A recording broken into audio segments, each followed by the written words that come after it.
This is Democracy, a podcast that explores the interracial, intergenerational, and intersectional unheard voices living in the world's most influential democracy. Welcome to our new episode of This is Democracy. Today we have the great opportunity to talk with someone who's been on the front lines of responding to and helping citizens with this terrible pandemic that we're dealing with. We're joined by New York City Police Department Lieutenant Richard Mack. Richard has been with the police force now almost 25 years in New York City. He's currently the Platoon Commander in the Strategic Response Group. And he also happens to be my cousin. And I've had the great fortune of watching Rich work in the police department for so long now. Rich, thank you for joining us. Thank you. Before we turn to Rich, of course, we have Zachary's scene-setting poem. What is your poem about today, Zachary? It's called Silence and Sound. Let's hear Silence and Sound. Before the storm, the streets swung with horns, floating into the wind like steam, and echoing off the tall glass stalagmites into the hollow beats of sidewalk walkers. Slowly, the little molecules slipped in, making their way into the main channel, felling people gradually, softening the blast and the beat. Now, the parks are all empty. Grass begins to encroach onto the concrete paths. No one mounts the green and rocky hills. The noise of strong feet and wheels is missing. But the birds come back with a bolder song. The squirrels are multiplying, unafraid to leap across trees, chirps and birdsong filling the missing space. On the street corners now, mailboxes are more populous than people. Sole stragglers cross the gray concrete, and the silent multitudes await the fall. Yet so many are connecting over the interwebs, loud laughter filling the airspace between homes and cities, holding Passover seders through video conference just as loud. So many faces are screaming, happy and sad, with new emotions. Silence in the darkened concrete of the city, silence along the unprotected state highways, silence in nations across the ocean, and silence clings to every plastered surface. And then at 7 p.m., the cheers suddenly startle the squirrels in the park. The overworked nurse stares up at the applauding skies. The hard-hit police precinct looks up out the windows, and a sick person leans out and smiles at the sound. It's very moving, Zachary. What is your poem capturing for us today? My poem is really about this contrast between silence and how our lives have come to a halt, but at the same time, how we have all these new emotions and new experiences. And in particular, it's about this tradition now in New York City where at 7 p.m. everyone will clap for first responders. Right. Well, Rich, what is it like to be a police officer who's been in the force as long as you've been and dealt with 9/11 and so many other tragedies? What is it like now to deal with this terrible pandemic in New York City? Well, I just have to throw out a little warning is that I'm obviously not speaking on behalf of the police department as a private citizen and also as I'm an adjunct professor at John Jay College. But just for professional purposes, I have to say that I'm not speaking in an official capacity. Right. So it's very strange. I don't know if I care to really say that this is similar to 9/11 because this is nothing like 9/11. The main thing is the city's quiet.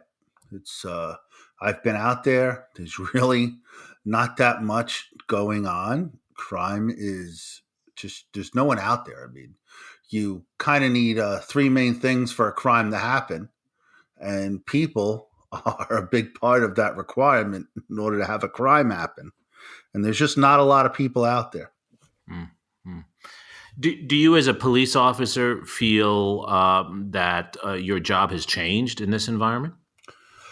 In this environment, it's absolutely changed. I mean, the biggest concern is not getting sick, not contracting sickness from someone else. Unfortunately, numerous people that I work with have gotten sick, myself included. Right. I'm better now. It's been just very strange. Just not a lot of 911 calls. There's not a lot of calls for service. As I mentioned, crime is down overall, though it's coming up a little bit with burglaries. But overall, there's just not a lot of people out there. Most people are doing the right thing, which is staying home and sheltering in place. How has this experience changed how you look at your job? Well, I'm coming up on 25 years. Part of you wonder, when's a good time to leave or to move on to other things, or continue to stay. And right now, it seems most important, obviously, that I stay. This is my city. This is what I do. And if we're needed more, it's now. Just the strange part is it feels like we're really not needed that much because not much is going on. Right.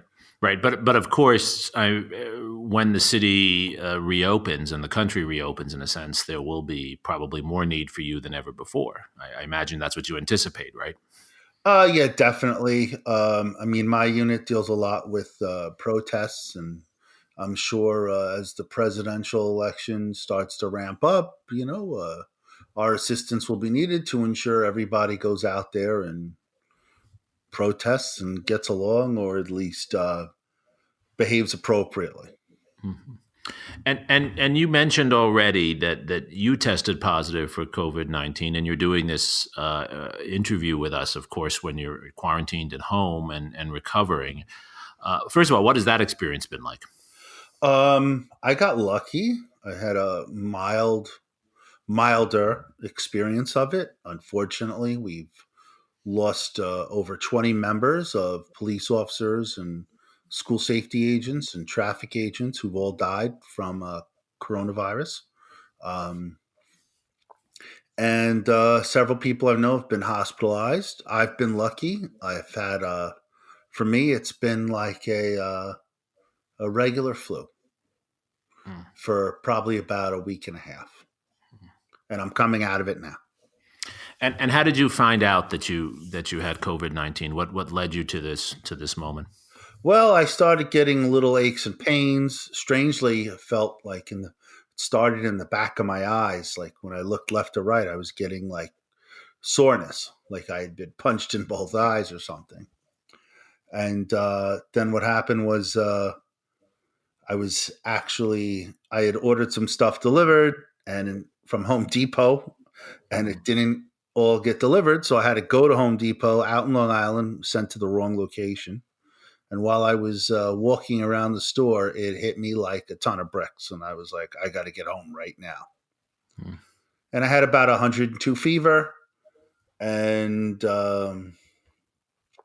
upset stomach and, basically like your standard flu. I look at it, I was very lucky compared to what a lot of other people have had to endure from it.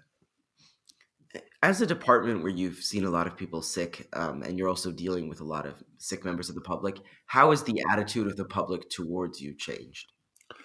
That is probably the only thing I will say that is similar to 9/11 is we're definitely back in the good graces of the public, at least temporarily. People are a lot more friendlier, a lot more willing to help us out. Everybody wants to do the right thing. And if you compare anything 9/11, it would be the positive attitude that people are looking upon the police department again, at least temporarily. And what about the view of the public from the police department? Because you're in a situation now where you're often advising people not to go out, maybe discouraging them from congregating where they want to congregate. What has that experience been like? Well, for the most part, people have been very cooperative. You get a few groups that don't want to listen, or they're so ingrained in their own culture that they don't want to listen to the greater public. We've seen that a little bit, in certain communities. The police department is not going to go out there and just start arresting people for violating the social distance law. Yes, they want it enforced, but realistically, we're trying to avoid that route if all possible. Because the last thing you want to do is people violating the public social distancing, and then we arrest them, and now we're stuck with them inside the station house. Right. Right. So what do you do? How do you handle that or how are you trained to handle that when you see a group, congregating in ways they shouldn't? There was a group playing ultimate frisbee the other day in a park in Austin. I mean, what do you do in that situation? It's oftentimes the police are put in the worst possible situation where it's like, oh, they're playing ultimate frisbee, like, which, by the way, it's been a long time since I played ultimate frisbee. I just Me too. Me too, Rich. I think I remember us playing that in college, but that's about the height of my ultimate frisbee career. Listen, and they had an incident in New Jersey the other day where the police were told to go out there and clear out the park. And there was a father playing ball with his daughter. He refused to leave, so they wound up arresting him. It's a lose-lose situation for the police. It really is. You look at it right away, and it's like, oh, why is the police arresting this guy? They should be going out doing bigger things. The fact is that the police most of the time are not dealing with bigger things or always end up dealing with the smaller stuff. Right. And it's to the point that I think the police need to be firm, but unless it's really a required arrest situation, you kind of got to lay your hands off and be like, well, if they want to risk it, that's on them. I don't think, it's just not going to end good for the police in any regards. Right. But in general, you have found that most people are cooperative? In general, most people are cooperative. As I said, there's been some small pockets of certain communities with certain beliefs that they don't want to cooperate with the police. And I think that's when you need to get the community leaders involved and try and work out a solution because oftentimes people will also call the police for that situation, and then the police wind up arresting somebody, and then it's like one of those damned if you do, damned if you don't scenarios, which is what happens oftentimes with the police in a lot of these situations. Right. Right. How is the morale among the NYPD? Is this a time that's bringing you all together in the way 9/11 did, or is there a sense that you've been abandoned? I know you had trouble, for example, getting tested, as so many citizens have. Rich. Yeah, listen, the morale, it's tough. The support from the community does really help during this time period. And there are a lot of people that police officers that are in difficult situations because it's like they may have, I know police officers had newborns at home, and then they're at work exposing themselves to people who may have the disease, and then they got to come home to deal with the newborn who can't be exposed at all to certain illnesses. Right. Or you have another detective I know, he has a wife with cancer. She can't be exposed to any possible illnesses because she's immune compromised. So he has to live kind of separate from her. And it's not just, everyone says, well, that's what the police signed up for. Number one, they didn't sign up for it. Number two, their families definitely did not sign up for it.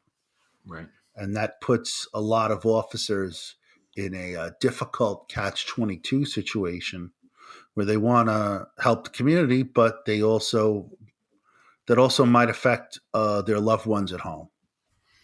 What kind of support does the police department or the city in some other capacity provide for what sounds like an incredibly difficult situation for so many police families that you just described? Well, listen, when it comes to something really this big, it's very difficult for the police department or any department to make concessions. But they have been helpful. They have said those who are, because we also, keep in mind, have police officers who are immunocompromised.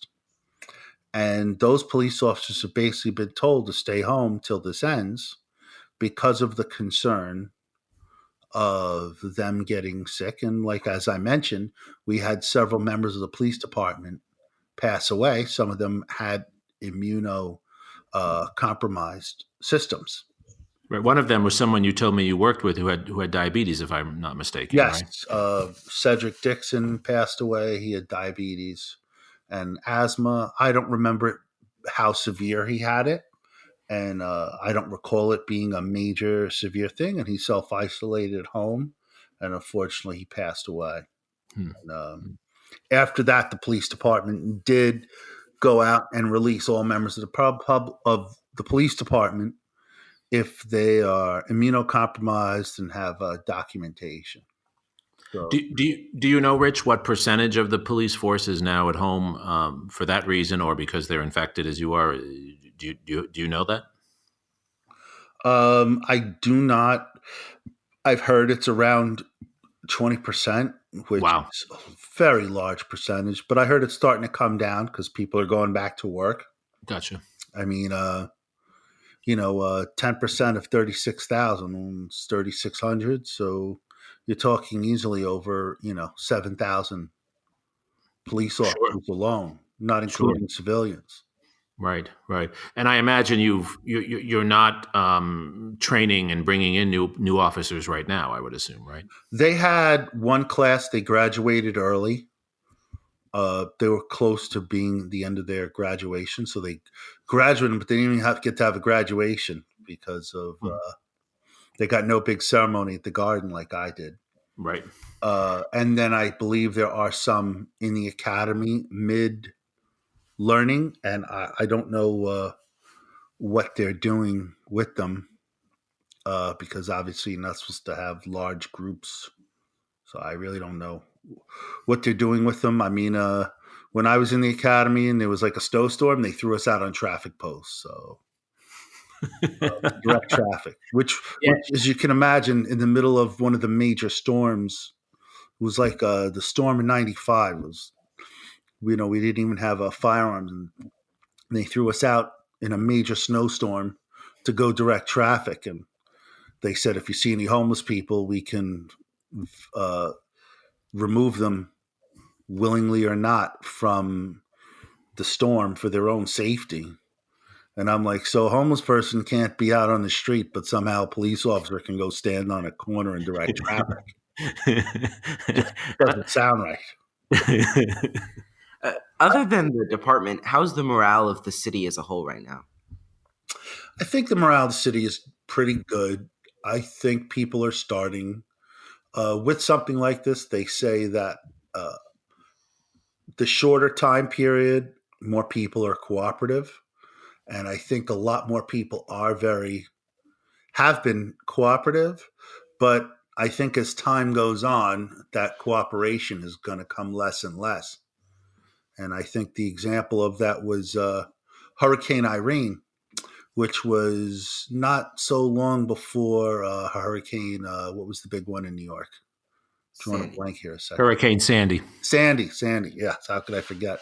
And what happened was they evacuated people during Hurricane Irene, and numerous people evacuated and did what they were supposed to do down in the coastal areas. But Hurricane Irene only really caused destruction in upstate New York, mostly. And so when Sandy hit, a lot of people did not evacuate because of that. And I think it caused more issues. And the point I'm trying to make is that too many alarms, people start to become numb to it. Right. And they assume it's not going to be as bad as predicted. Yes, because Irene was not as bad as predicted for the coastal areas. Right. Upstate New York, the towns were devastated, absolutely devastated by it. Right. And then obviously Sandy hit, and Sandy completely devastated the coastal areas of New Jersey, New York, and Connecticut.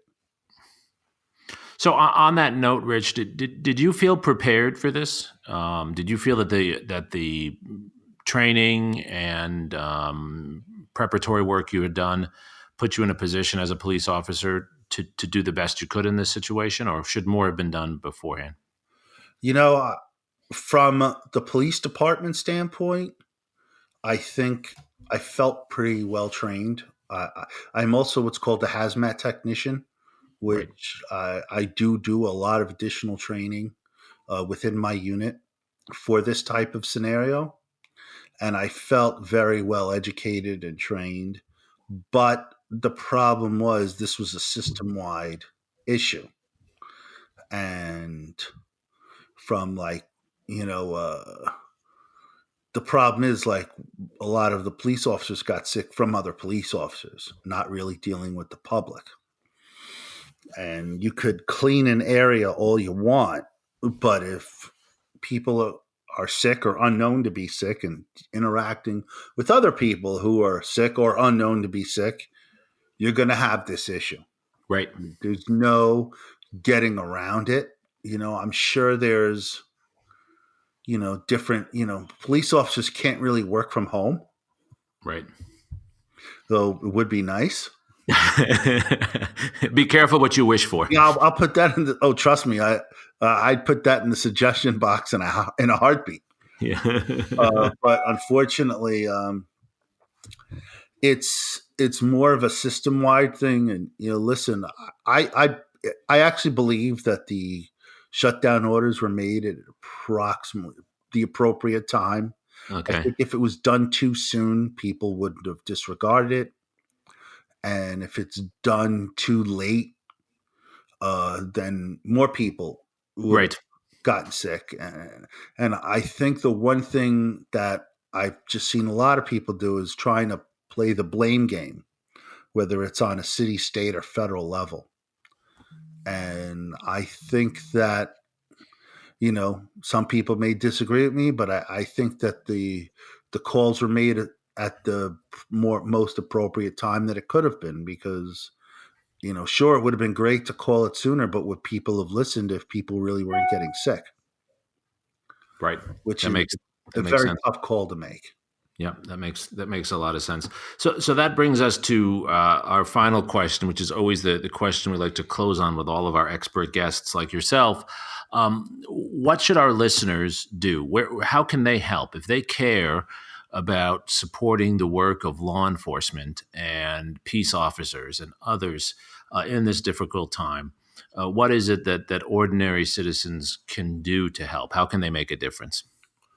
Well, obviously, um, staying at home is definitely a good start. Looks like we're over the curve with this, at least in New York, and it's going to raise in other areas before it gets better. But New York appears to be doing a lot better. I remember an article during 9/11 that says it shouldn't take a tragedy for you to appreciate what your police officers are going through. And I think that's the biggest takeaway from this is we shouldn't have to wait for the next tragic incident for people to be nice to us Yes. and be kind.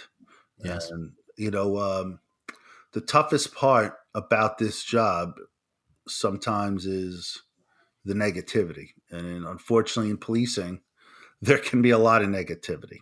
Mhm. But I've gone by and I've seen what what a disaster some of these hospitals have been having to deal with. Elmhurst General, which is like the center point of really this whole coronavirus. And I mean, Elmhurst is so overwhelmed. Every day I go by there, they're taking patients away to other hospitals because of Wow. Wow. the overflow. Listen, the Spanish flu of 1918, the H1N1, the bird flu, viruses are part of life. And it's the important thing is that we learn how to mitigate it so it affects the least amount of people, especially as we get into populated areas, heavy populated areas. Right. Right. And the main thing I would say is also appreciate your nurses and the medical staff and all the people who are stuck in that hospital that really have to endure the amount of sickness and death that's been going on. And fortunately, everyone's been getting along, and everyone's been, in my opinion, society has been acting very well during all this. But Sometimes we're better than our leaders, right? Absolutely, and like I said, I think in this particular case, it's a lot easier to blame the leaders than it is to stand up and say the best choices were made under the information that was given. Yes, and all incidents are local, and all these type of things. What's going on in New York City is not what's going on upstate New York. What's going on in New Orleans is not what's going on in the rest of Louisiana. And I'm sure what's going on in California or in Texas, it's localized. Right. And it's really up to the local leaders to kind of make the calls as to when to shut things down, when to open things back up.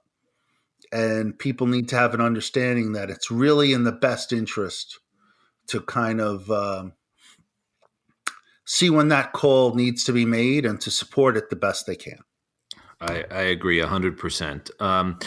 Zachary, as a young person who sometimes has concerns about the police as well as showing respect for the police, how do you think about these issues? Does this help you to think about more cooperative relations and better connections between citizens and the police going forward? Definitely. And I think that the power of this moment we're in is that it really allows us to re-examine how important emergency responders and law enforcement are in our society, and also the role that they should play. And I think that this offers us a great opportunity to do that.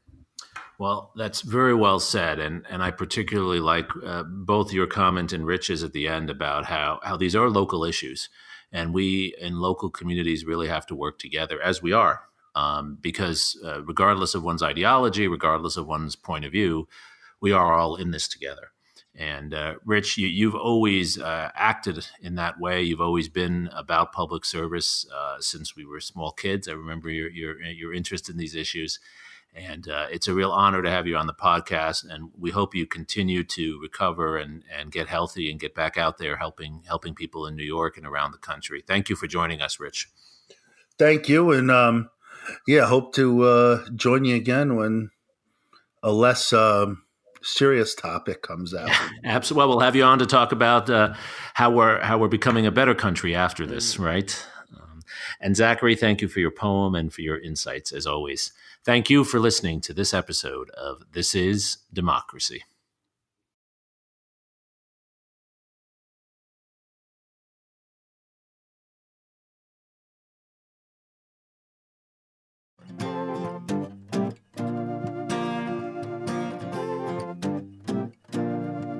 This podcast is produced by the Liberal Arts Development Studio and the College of Liberal Arts at the University of Texas at Austin.